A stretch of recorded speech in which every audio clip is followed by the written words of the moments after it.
50,000s, remember that number, because it was never his salary. That was his entire market value. The price football placed on 15 years of one man's working life. Angola, Moldova, Cyprus, Slovakia, Portugal's second division. 15 years to arrive at 50,000 euros. Then one night in June 2026, he faced 27 shots from Spain and let nothing past him. 6 weeks later, that number came back, and the meaning had inverted. Because in Santiago, Chile, Vozinha signed a contract reported at roughly 47 million Chilean pesos a month, around $50,000, every 30 days. The number that once measured his entire career now measures 1 month of it, and that is not even the strangest part, because the man who signed that contract almost never got on the plane. Here is what nobody told you about what happened after the World Cup ended. The saves went viral. The follower count went viral. Then the internet moved on and missed the actual story, because in the 6 weeks that followed, Vozinha's life did not just improve, it started breaking systems. A club announced his signing before he had signed a single document. A phone call from Morocco nearly stole him mid-transfer. He failed to show up for his flight 3 separate times, and a national football federation had to summon a meeting of club presidents just to decide whether he was allowed to wear his own name on his back. If you are new here, subscribe before we continue. This channel exists for exactly these stories. The ones where the underdog wins so completely that the paperwork cannot keep up. It starts on July 5th. July 5th, 2026, Nelson Mandela International Airport, Praia, Cape Verde. Thousands of people, flags everywhere. A crowd waiting not for a trophy, there was no trophy, but for a team that had just lost 3-2 to Argentina in extra time. Understand what they were celebrating. Cape Verde, roughly 500,000 people, had become the smallest nation by population in history to reach a World Cup knockout stage. Their goalkeeper made 7 saves against Spain and kept a clean sheet in his country's first ever World Cup match, then 8 more against Argentina. He denied Messi. At 40 years old, the players were driven to Quebra Canela Beach on an open-top truck, and here is the detail that makes it perfect. It was Independence Day, a country celebrating its own freedom. On the day, 11 men came home from putting it on the map, and while that truck moved, a number was still climbing. Before the tournament, Vozinha's Instagram sat at around 31,000 followers. By the time Cape Verde exited, 20.8 million. He had passed Iker Casillas. A 40-year-old from the Portuguese second division was now the most followed goalkeeper on the planet. He arrived home a national hero. He also arrived home unemployed. This part should not exist, because Vozinha had no club. His Chavez contract expired before the World Cup began. He walked into the biggest tournament on earth as a free agent, and walked out of it as one. At 40, no transfer fee, available to anyone. So the offers came. Inter Miami, Real Betis, clubs from Saudi Arabia, Cruz Azul in Mexico. 4 continents chasing a keeper who 6 weeks earlier played in a league nobody streams. The club that won was one nobody predicted. Colo-Colo, Santiago, Chile. 34 domestic titles and a Copa Libertadores, the biggest football institution in the country. On July 24th, they announced him. Then the financial reports arrived, and they did not agree. Some Chilean outlets put his wage near $25,000 a month. Others reported 47 million pesos, closer to $50,000. What every report agreed on, at Chavez he earned around $9,000 to $10,000 a month. Whichever figure is right, it multiplied. And one detail settles how seriously Colo-Colo took him. According to Chilean press, the only player at the club earning more was Arturo Vidal. Bayern Munich, Juventus, a national icon. The keeper from the second division was now the second highest earner at a continental giant. He just had to get there. Here is where it turns into something football almost never gives us. Colo-Colo announced him publicly. Their president confirmed it to the media. One problem, nobody had signed anything. No contract, no binding agreement, a verbal understanding, and a very loud announcement. Then Vozinha did not board his flight.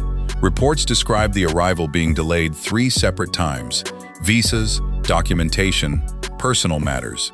And in that gap, in the exact space where a signature should have been, a phone rang. It was Bubista, the manager who led Cape Verde at the World Cup, now in charge of RS Berkane in Morocco. He was calling his goalkeeper with a guaranteed starting place and, by multiple accounts, an aggressive financial offer. Understand Colo-Colo's position. They had presented a player to an entire nation who was legally free to walk away. Chilean media turned on them. For a few days, the World Cup's biggest name belonged to nobody. Then passengers on Iberia Flight 113 from Madrid to Santiago started posting photographs. He was on the plane. He landed on a Sunday evening. Hundreds of Colo-Colo supporters were waiting at Santiago Airport. Flags, banners, drums, chanting a name most of them learned 6 weeks earlier. 15 years in leagues nobody watched. Now a crowd forming because his plane touched down. Then football found one last way to remind him where he came from. His name is not Vozinha. It is Josimar José Évora Dias. Vozinha is a nickname, and its meaning is the most human detail in this story. In Portuguese, it translates roughly to granny. He earned it as a boy, because when he lost matches in the street, he would cry and run home to the grandparents raising him. That is the name 30 million people now follow, and Chilean football rules said he could not wear it. Article 36 of the league regulations prohibits nicknames on shirts. Only a legal surname is allowed. So the most marketable footballer in South America would have to play as Dias, or Évora Dias. Not the name the world had spent a month learning. Do the commercial mathematics. An audience approaching 30 million, every follower a potential buyer of one shirt with one word on the back. The rulebook deleted that word. So the club president went to the federation. He spoke to the presidents of rival clubs. A council of presidents was convened, a formal meeting of Chilean football's decision-makers over the shirt of one 40-year-old goalkeeper. Reports indicate he got his approval. Sit with that. A boy was mocked with a name for crying after street matches. 30 years later, a national federation held a meeting so that name could be printed on a jersey. But the contract was never the real story. This is where the numbers stop making sense. Because the money football pays him is now the smaller half of his income. His first major brand deal was not a boot company. It was UFL, a football video game co-funded by Cristiano Ronaldo, signing him as an ambassador alongside Federico Valverde and Rafinha. Analysts have valued his personal digital brand near $17 million. Then the detail I cannot stop thinking about. His World Cup boots were made by Senda Athletics, a company of roughly 18 people, based in Miami. No agents, no multi-million-dollar negotiation. Someone there simply messaged him on social media before the tournament, when nobody knew who he was. While Nike, Adidas, and Puma spent fortunes on the biggest names in the game, an 18-person company ended up on the feet of its breakout star. That is not luck. That is what happens when someone bets on a person instead of a reputation. And one more thing, because it reframes everything. He told the BBC in France 24 that in his early career he had no specialist goalkeeper coach. He taught himself by watching goalkeeping videos on YouTube. The most followed goalkeeper on earth learned his craft from free videos on the internet, because nobody was coming to develop him. So here is what those 6 weeks actually proved. And the lesson is uncomfortable, because it is not work hard and you will be rewarded. He worked hard for 15 years, and football paid him 50,000 euros. The truth is harder. He worked 15 years with no coach, in leagues with no cameras, in countries nobody was scouting, so that when the one moment arrived, he was ready for it. He did not build the opportunity. He built the readiness.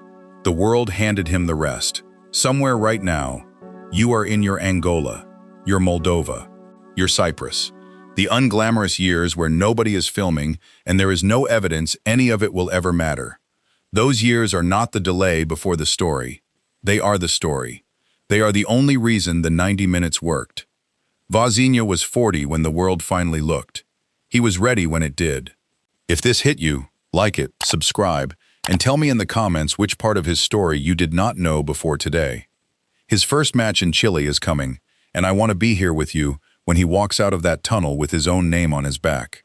Because the next athlete who rewrote their number is already waiting.